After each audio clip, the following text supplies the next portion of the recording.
Hi, good morning. അങ്ങെൻ്റെ മാതാവു പിതാവും അങ്ങൻ സഖാബന്ധുവുമങ്ങു തന്നെ. അങ്ങെൻ്റെ വിദ്യാധനമങ്ങു മാത്രം അങ്ങാണെനിക്കൊക്കെയുമെൻ്റെ ദേവ. ശ്രീമദ് ഭഗവത്ഗീത 9-ാം അധ്യായം രാജവിദ്യ രാജഗുഹ്യയോഗം 25-ാമത്തെ ശ്ലോകമാണ് ചൊല്ലുന്നത്. യാന്തി ദേവവ്രതാ ദേവാൻ പിതൃന്യാന്തി പിതൃവ്രതാ ഭൂതാനി യാന്തി ഭൂതേജ്യ യാന്തി മദ്യാജിനോപി മാം മദ്യാജിനോ അഭിമാം മദ്യാജിനഃ അഭിമാം. മലയാളം. ദേവനിഷ്ഠർ സുരന്മാരിൽ, പിതൃനിഷ്ഠർ പിതൃക്കളിൽ, ഭൂതങ്ങളിൽ ഭൂതനിഷ്ഠരെന്നിഷ്ഠർ വരുമെന്നിലും. കഴിഞ്ഞ ശ്ലോകത്തിൽ നമ്മൾ പറഞ്ഞു, എല്ലാ യജ്ഞങ്ങളിലും പരമാത്മാവ് തന്നെയാണ് ഭോക്താവ്, പരമാത്മാവ് തന്നെയാണ് പ്രഭു എന്ന്. രണ്ട് തരം ഉപാസനകളെ പറ്റി പറഞ്ഞു, വിധിപൂർവകവും അവിധിപൂർവകവും അല്ലേ. ഒന്ന് നമ്മൾ ഫലം ആഗ്രഹിച്ച് എല്ലാം വളരെ ചിട്ടയോടെ ചെയ്യുന്നതാണ്. മറ്റൊന്ന് ഒന്നും ആഗ്രഹിക്കാതെ എല്ലാ ആഗ്രഹങ്ങളും വെടിച്ചതിന് ശേഷം സാക്ഷാൽ പരമാത്മാവിലേക്ക് അല്ലെങ്കിൽ പരമാത്മാവിലേക്ക് എത്തുക എന്ന ലക്ഷ്യത്തോടു കൂടി ചെയ്യുന്ന ഉപാസനകളാണ്. അപ്പം ഇവിടെ പറയുന്നത് ദേവവ്രതാഹ ദേവാൻ യാന്തി, ദേവന്മാരെ ആരാധിക്കുന്നവർ ദേവന്മാരെ തന്നെ പ്രാപിക്കുന്നു. പിതൃവ്രതാഹ പിതൃക്കളെ പൂജിക്കുന്നവർ പിതൃന്യാന്തി പിതൃക്കളെ പ്രാപിക്കുന്നു. ഭൂതേജ്യാഹ ഭൂതങ്ങളെ സേവിക്കുന്നവർ ഭൂതാനി യാന്തി ഭൂതങ്ങളെ പ്രാപിക്കുന്നു. മദ്യാജിനഃ എന്നെ ഭജിക്കുന്നവർ മാം അഭിയാന്തി എന്നെയും പ്രാപിക്കുന്നു. വളരെ ക്ലിയറാണ് അല്ലേ. നമ്മളുടെ ഭാവന എന്താണോ അതിനനുസരിച്ച് തന്നെ നമ്മൾ ആയിത്തീരും എന്നുള്ളത് ഒരു നിയമമാണ്. എന്താണോ നമ്മളെപ്പോഴും ഭാവന ചെയ്യുന്നത് അത് തന്നെ ആയിത്തീരും നമ്മൾ. യത് ഭാവഃ തത് ഭവതി. നമ്മളുടെ സങ്കല്പങ്ങൾ അതിനനുസരിച്ചായിരിക്കുമല്ലോ. അപ്പോൾ അതാണ് നമ്മളുടെ ഒരു സ്വഭാവം രൂപീകരിക്കപ്പെടുന്നതിൻ്റെ ഒരു ബേസ്. നമ്മളുടെ ജീവിതാനുഭവത്തിൽ നിന്ന് തന്നെ നമുക്കിതെല്ലാം അറിയാം. അപ്പോൾ ദേവന്മാരെയാണ് പല പല ദേവന്മാരെ ആരാധിക്കുന്നവരുണ്ടല്ലോ. എല്ലാം ഭഗവാൻ മാത്രമാണെന്നറിഞ്ഞ് പരമാത്മാവിനെ മാത്രം ഭജിക്കുന്നവരുമുണ്ട്. സാധാരണക്കാരായ നമ്മൾ, ലൗകികന്മാരായ നമ്മൾ, ഓരോരുത്തർക്കും ഓരോ ഇഷ്ടദൈവങ്ങൾ ഉണ്ടാവുമല്ലോ. ആ സാക്ഷാൽ പരമാത്മാവ് തന്നെയാണ് ഈ പല പല രൂപത്തിൽ രജോ ഗുണം കൂടിയ, തമോ ഗുണം കൂടിയവർ, സത്വഗുണം കൂടിയവർ, അങ്ങനെയും ദൈവങ്ങൾക്ക് പോലും അങ്ങനെ കൽപ്പിക്കുന്നുണ്ട്. പക്ഷെ പരമാത്മാവ് തന്നെയാണ് ഈ പല രൂപങ്ങളിലും വരുന്നത് എന്ന് മനസ്സിലാക്കാൻ പ്രയാസമുള്ള ലൗകികര്, നമ്മൾക്ക് ഒരു ഇഷ്ടദൈവം ഉണ്ടാവും. ആ ഇഷ്ടദൈവത്തെയാണ് നമ്മൾ എപ്പോഴും ഉപാസന ചെയ്യുന്നത്. ആ ഉപാസന ചെയ്യുമ്പോൾ നമ്മൾക്ക് നമ്മുടെ ആഗ്രഹങ്ങളുടെ സാഫല്യം ചിലപ്പോൾ കിട്ടിയെന്ന് വരാം. അപ്പം നമുക്ക് കുറച്ചും കൂടെ ആ ഭഗവാനോട് അതായത് ആരാണോ നമ്മുടെ ഉപാസനാമൂർത്തി ആ മൂർത്തിയോട് കുറച്ചും കൂടെ അടുപ്പം തോന്നും. അല്ലെങ്കിൽ കുറച്ചും കൂടെ ആ മൂർത്തിയെ തന്നെ പ്രാർത്ഥിക്കാനായിരിക്കും നമ്മൾക്ക് കൂടുതലായിട്ടും തോന്നുക. അപ്പോൾ അവിധിപൂർവകം എന്നാണ് നമ്മൾ പറഞ്ഞേക്കുന്നത് ചില ഉപാസനകൾ. കാരണം ഒന്നും വിധിപ്രകാരമല്ല, പക്ഷെ ചെയ്യുന്ന കാര്യങ്ങളെല്ലാം വൃത്തിയോടെ ചെയ്യും. എന്തിനാണ്? ആഗ്രഹ സാഫല്യത്തിന് വേണ്ടിയിട്ടാണ് ചെയ്യുന്നത്. എന്നാൽ മറ്റാൾക്കാർ, വിധിപൂർവകം ആയിട്ട് ചെയ്യുന്ന ആൾക്കാർ, ഞാനെന്ന ജീവാത്മാവിൻ്റെ ലക്ഷ്യം പരമാത്മാവാണ് എന്ന് മനസ്സിലാക്കിയിട്ട് കർമ്മങ്ങൾ ചെയ്യുകയാണ്. അതായത് നമ്മൾ കഴിഞ്ഞ ശ്ലോകങ്ങളിലെല്ലാം തന്നെ പറയുന്ന ഒരേ തത്വം തന്നെ വീണ്ടും വീണ്ടും അർജുനന് മനസ്സിലാവുന്ന വരെ പറഞ്ഞു കൊടുക്കാൻ വേണ്ടി ശ്രമിക്കുകയാണ്. നമ്മൾ എന്ത് കർമ്മങ്ങൾ എന്ത് തന്നെ ചെയ്യുകയാണെങ്കിലും, നമ്മളൊരു സംസാര ലോകത്ത് ജനിച്ചു കഴിഞ്ഞാൽ അപ്പത്തൊട്ട് നമ്മൾ നമ്മുടെ പലതരം കർമ്മങ്ങൾ ചെയ്യുകയായി. അത് ഒരു ചെറിയ കുട്ടിയായിരിക്കുമ്പോൾ തന്നെ നമ്മൾ ചെയ്യുന്നു. പിന്നീട് ഇങ്ങനെ നമ്മളുടെ വളർച്ചയ്ക്കനുസരിച്ച് ഓരോ കർമ്മമേഖലകളും എല്ലാം ഉണ്ടാവും. അപ്പോൾ എപ്പോഴും നമ്മൾ കർമ്മം ചെയ്തുകൊണ്ടിരിക്കുകയാണല്ലോ ജീവിച്ചിരിക്കുന്നുണ്ടെങ്കിൽ. ആ സമയത്ത് ചെയ്യുന്ന എല്ലാ കർമ്മങ്ങളും തന്നെ ഭഗവത് സ്മരണയോടുകൂടി സാക്ഷാൽ ഭഗവാനെ സമർപ്പിച്ചുകൊണ്ട് ചെയ്യണം. കാരണം എല്ലാ ഇന്ദ്രിയ നിഗ്രഹവും, അതായത് എല്ലാ ആഗ്രഹങ്ങളും വെടിഞ്ഞ് പരമാത്മാവിനെ മാത്രം ലക്ഷ്യമാക്കിയിട്ട് പ്രവർത്തിക്കുന്നവരാണ് പുണ്യാത്മാക്കൾ എന്ന് നമ്മൾ പറഞ്ഞു. നമുക്ക് ആ ഒരു ലെവലിലേക്ക് എത്താൻ പറ്റില്ലെങ്കിലും എന്ത് കർമ്മങ്ങൾ ചെയ്യുകയാണ്, എന്ത് തന്നെ നമ്മൾ ചെയ്യുകയാണെങ്കിലും അത് മുഴുവനും ഭഗവാന് അർപ്പണ രീതിയിൽ ചെയ്യണം. ഇപ്പം പിതൃക്കളെ ഭജിക്കുന്നവർ, അത് അവരുടെ ഒരു സാംസ്കാരിക പൈതൃകത്തിൻ്റെ ഒരു ഫലമാണ് അല്ലേ. അത് അവർക്ക് അവരുടേതായിട്ടുള്ളൊരു ചിട്ടയുണ്ട്. നമ്മളിപ്പോൾ മരിച്ചു കഴിഞ്ഞാൽ അവർക്ക് പിതൃക്കൾക്ക് പലതരം പൂജകളും ഇതെല്ലാം ചെയ്യുന്നുണ്ടല്ലോ, ബലിയിടുകയൊക്കെ ചെയ്യുന്നുണ്ടല്ലോ. അപ്പം അങ്ങനെയുള്ള പൂജകളെല്ലാം നമ്മൾക്ക് പാരമ്പര്യമായിട്ട് കിട്ടിയിട്ടുള്ള ഓരോ കാര്യങ്ങളാണ്. അതിൽ നമ്മൾ വിശ്വസിക്കുന്നു, അതുകൊണ്ട് അത് ചെയ്യുന്നു. അപ്പം ഏത് രൂപത്തിൽ ഭജിച്ചാലും എല്ലാറ്റിലും അടങ്ങിയിരിക്കുന്നത്, അല്ലെങ്കിൽ എല്ലാതും എവിടെ നിന്നാണ് ഉണ്ടായത്? സാക്ഷാൽ പരമാത്മാവിൽ നിന്നാണ് ഉണ്ടായത്. ആര് ഏത് ഭാവത്തിലാണോ ആരാധിക്കുന്നത് ആ രൂപത്തിൽ തന്നെയാണ് ഭഗവാൻ അവരെ അനുഗ്രഹിക്കുകയും ചെയ്യുന്നത്. അതുകൊണ്ടാണ് ഇതിൽ പറഞ്ഞത്, ദേവന്മാരെ ആരാധിക്കുന്നവർ ദേവന്മാരെ പ്രാപിക്കുന്നു, പിതൃക്കളാണെങ്കിൽ പിതൃക്കളെ പ്രാപിക്കുന്നു, ഇനി ഭൂതഗണങ്ങളെ സേവിക്കുന്നവരാണെങ്കിൽ ഭൂതങ്ങളെ പ്രാപിക്കുന്നു, എന്നെ ഭജിക്കുന്നവർ എന്നെയും പ്രാപിക്കുന്നു. പ്രപഞ്ചം മുഴുവനും നിറഞ്ഞു നിൽക്കുന്ന ചൈതന്യം ഞാൻ തന്നെയാണ് എന്ന് അറിയാതെ ഭജിക്കുന്നവരുണ്ട്. അത് മനസ്സിലാക്കാൻ കുറച്ച് പ്രയാസമാണല്ലോ. ആത്മസാക്ഷാത്കാരം ലഭിച്ച യോഗികൾക്ക് മാത്രമേ അത് മനസ്സിലാക്കാനായിട്ട് സാധിക്കുള്ളൂ. അപ്പോൾ ഏത് രൂപത്തിലാണോ നമ്മൾ ഭഗവാനെ ആരാധിക്കുന്നത് അത് തന്നെ ആയിട്ട് അവർ മരണാനന്തരവും അവർ ആ ലോകം തന്നെ പ്രാപിക്കുന്നു.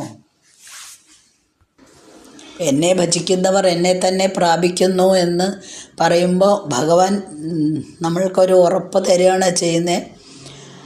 നമ്മൾ അങ്ങനെ ഒരു ആത്മസ്വരൂപത്തെ നിരന്തരമായിട്ട് ഏകാഗ്രമായ മനസ്സോടുകൂടി ധ്യാനിക്കാൻ നമ്മൾക്ക് കഴിയുകയാണെങ്കിൽ ആ ധ്യാനത്തിലൂടെ നമ്മൾക്ക് ആത്മാവുമായിട്ട് അല്ലെങ്കിൽ ആത്മാവുമായിട്ടുള്ള ഒരു സംസർഗം കിട്ടുന്നു. അങ്ങനെ നമ്മൾ എന്താണോ ഉദ്ദേശിച്ചത് പരമാത്മാവിലേക്ക് ലയിക്കുക എന്നുള്ളത് പോലെ എന്താണോ നമ്മൾ ഭാവന കണ്ടിരിക്കുന്നത്, ഭാവനയിൽ നമ്മളുടെ സങ്കല്പങ്ങളാണെന്ന് നേരത്തെ പറഞ്ഞു, സങ്കല്പങ്ങളാണ് വീണ്ടും ഈ ഉപാസനാമൂർത്തിയെ നമ്മൾ തിരഞ്ഞെടുക്കുന്നതും നമ്മളുടെ സ്വഭാവം രൂപീകരിക്കപ്പെടുന്നത് തന്നെ നമ്മുടെ സങ്കല്പങ്ങളാണെന്ന് പറഞ്ഞു.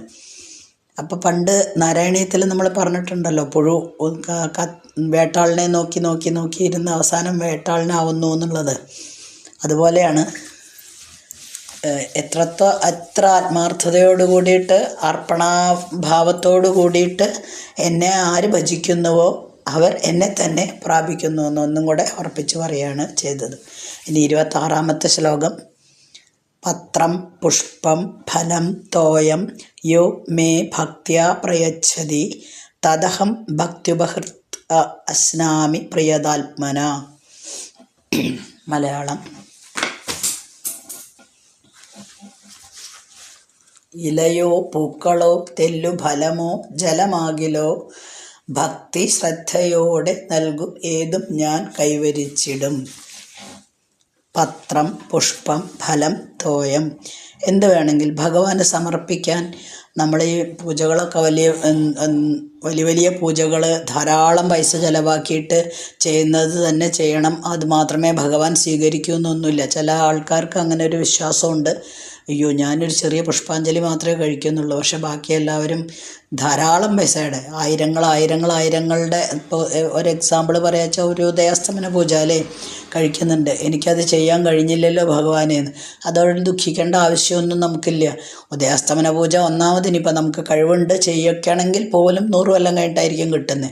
അപ്പോൾ നമുക്കതുവരെ എന്തായാലും നമുക്ക് ജീവിതം ഉണ്ടാവില്ലല്ലോ. അതുകൊണ്ട് അങ്ങനെയുള്ള വലിയ വഴിപാടുകൾ കാര്യങ്ങളൊന്നും നമുക്ക് ചെയ്യാൻ പറ്റിയില്ലല്ലോ എന്ന് പറഞ്ഞിട്ട് യാതൊരു ദുഃഖവും വേണ്ട. കാരണം ഇതിലേതായാലും ഇലയാവാം, ഒരു പുഷ്പമാവാം, അല്ലെങ്കിൽ ഒരു പഴമാവാം, അല്ലെങ്കിൽ ജലമാവാം, കിണറ്റിൽ നിന്നെടുക്കുന്ന നല്ല തീർത്ഥം, ഇതെന്തായാലും എനിക്ക് ഭക്തിയോടെ സമർപ്പിക്കുക. യഹ മേ ഭക്തിയാ പ്രയച്ഛതി, ഭക്തിയോടെ ആരാണോ അർപ്പിക്കുന്നത്, പ്രയതാത്മനഃ ഭക്ത്യുപഹൃതം തത് അഹം അശ്നാമി, ശുദ്ധാത്മാവായ അവൻ്റെ ഭക്തിയോടെ സമർപ്പിക്കപ്പെട്ട അതിനെ ഞാൻ സ്വീകരിക്കുന്നു എന്നാണ്.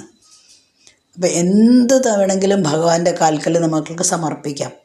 എപ്പോഴും നടക്കിൽ പൈസ തന്നെ വെക്കണമെന്ന് യാതൊരു നിർബന്ധവുമില്ല. അതും ചെറിയ നോട്ട് വെക്കണോ വലിയ നോട്ട് വെക്കണോ, 100-ന് പകരം 500 വെച്ചാൽ ഭഗവാൻ കൂടുതൽ പ്രസാദിക്കും. 2000-ൻ്റെ വെച്ചാൽ കുറച്ചും കൂടെ കൂടുതൽ പ്രസാദിക്കും. ഇതൊക്കെ നമ്മുടെ സാധാരണ വിഡ്ഢിത്തരങ്ങൾ മാത്രമാണ്, വയ്ക്കാൻ പോലും ആരും പറയുന്നില്ല. എന്നാലും നമ്മളുടെ ഒരു ആത്മസംതൃപ്തിക്ക് വേണ്ടിയിട്ട് ഭഗവാനൊരു കാണിക്ക അർപ്പിച്ചിട്ട് വേണം തൊഴാൻ. അതും കേട്ടിട്ടുണ്ട്.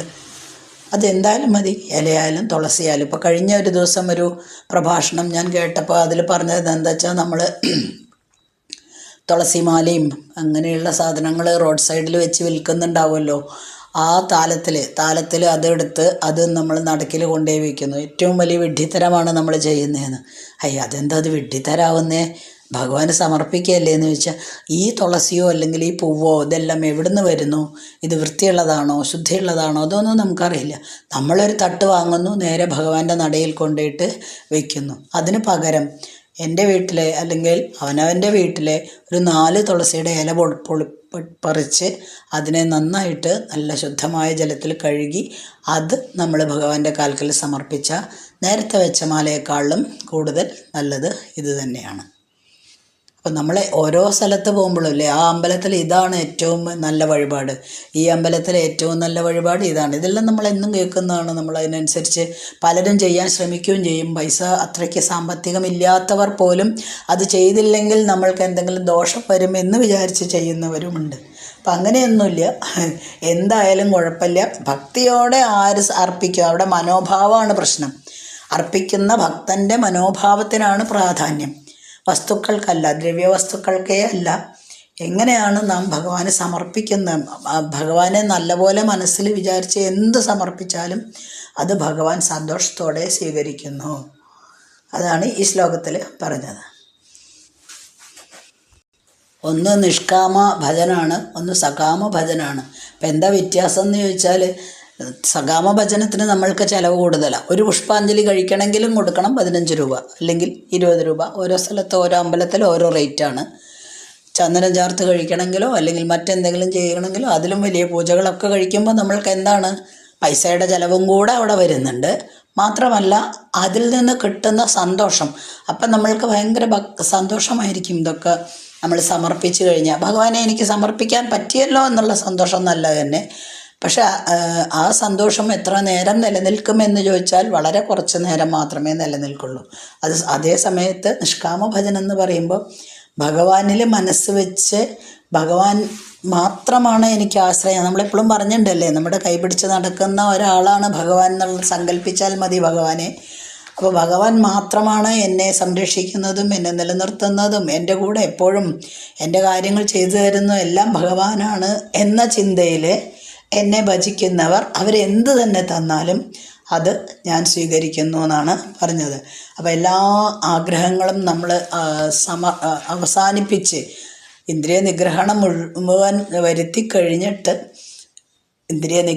വരുത്തി കഴിഞ്ഞിട്ട് സർവം കൃഷ്ണാർപ്പണമസ്തു എന്ന് നമ്മൾ ഭഗവാന്റെ കാൽക്കൽ വയ്ക്കുമ്പോഴും നമ്മൾ സർവം കൃഷ്ണാർപ്പണമസ്തു, ഇതെല്ലാം ഭഗവാന് ഞാൻ സമർപ്പിക്കുന്നു, ഇത്രയും പറഞ്ഞാൽ മതി. ബാക്കി നമ്മുടെ വിഷമങ്ങളൊക്കെ ഭഗവാൻ ഏറ്റെടുത്തോളുന്ന് ഇതിനു മുന്നത്തെ ശ്ലോകങ്ങളിൽ നമ്മൾ പഠിച്ചിട്ടുണ്ട്. അപ്പോൾ അതിനനുസരിച്ച് അതാണ് ഇപ്പോൾ ഇവിടെ പറഞ്ഞത്. അർപ്പിക്കപ്പെട്ട ദ്രവ്യങ്ങൾക്കല്ല, പക്ഷെ ആ ഭാവന എങ്ങനെയാണ് നമ്മൾ അർപ്പിക്കുന്നത് എന്ന നമ്മുടെ മാനസികമായിട്ടുള്ള നിലനിൽപ്പിനാണ് പ്രാധാന്യം. അത് സത്യത്തിൽ നമ്മൾ കൊടുക്കുന്ന എല്ലാ വസ്തുക്കളും പ്രസാദം നിവേദ്യമായിട്ട്, പ്രസാദം നമ്മൾക്ക് കിട്ടുന്നതാണ്. നിവേദ്യമായിട്ട് നമ്മൾ ഭഗവാൻ അർപ്പിക്കുന്ന എല്ലാ സാധനങ്ങളും ഭഗവാന്റെ തന്നെയാണ് അല്ലേ. സൃഷ്ടി മുഴുവൻ, ലോകത്തിലെ എല്ലാ ചരാചരങ്ങളിലും കുടികൊള്ളുന്നത് ഭഗവാനാണ്. അപ്പോൾ ഭഗവാന്റെ തന്നെ ഒരു സാധനം എടുത്തിട്ടാണ് നമ്മൾ ഭഗവാന് തന്നെ നിവേദ്യമായിട്ട് കൊടുക്കുന്നത്.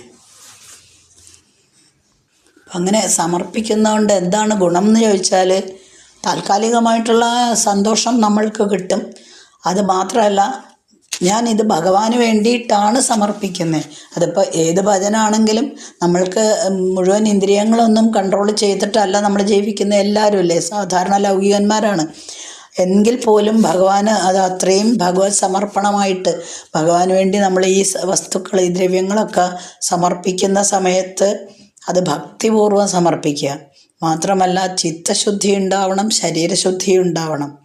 അപ്പം എത്രത്തോളം ഇതെല്ലാം കുറയുന്നോ, ഈ കാര്യങ്ങളൊന്നും ചെയ്യാതെ ആണ് നമ്മൾ സമർപ്പിക്കുന്നതെങ്കിൽ അവിടെ ഈ ചെയ്യുന്ന അർച്ചനകൾ മുഴുവനും തന്നെ, ഇനി പൈസ കൊടുത്ത് നമ്മൾ ചെയ്യിക്കുന്ന അർച്ചനകളാണെങ്കിൽ പോലും അതെല്ലാം പാഴ്ചെലവാണ്.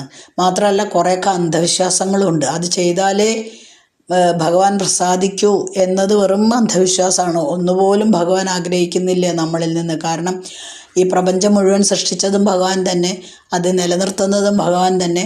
അതിലുള്ള വസ്തുക്കളെടുത്ത് നമ്മൾ ദ്രവ്യങ്ങളായിട്ട് ഭഗവാന്റെ കാൽക്കൽ സമർപ്പിക്കുകയാണ് ചെയ്യുന്നത്. അതുകൊണ്ട് ഒന്നുകൂടെ ഭഗവാൻ ഉറപ്പിച്ച് പറയാണ്, നിങ്ങൾ തരുന്നത് എന്ത് തന്നെ ആയാലും വിരോധമില്ല. ഏത് ഭക്തനായാലും അത് എന്നിൽ സമർപ്പിച്ച് ഭക്തിയോടെ എന്നിൽ സമർപ്പിക്കുകയാണെങ്കിൽ അത് ഞാൻ സ്വീകരിക്കുന്നു എന്നാണ് 26ാമത്തെ ശ്ലോകത്തിൽ ഉറപ്പിച്ച് കൊടുക്കുന്നത്. 25ഉം 26ഉം നമ്മൾ വായിച്ചു കഴിഞ്ഞു. ഇനി 27ാമത്തെ ശ്ലോകമാണ് അടുത്ത ദിവസം വായിക്കാം. അസ്മിൻ പരാത്മന്നനുപാത്മകൽപ്പേതുമിദ്ധമുദ്ധാപിത പത്മയോനി അനന്തഭൂമാമരോഗരാശിം നിരുന്ധിവാദാലയ വാസവിഷ്ണു.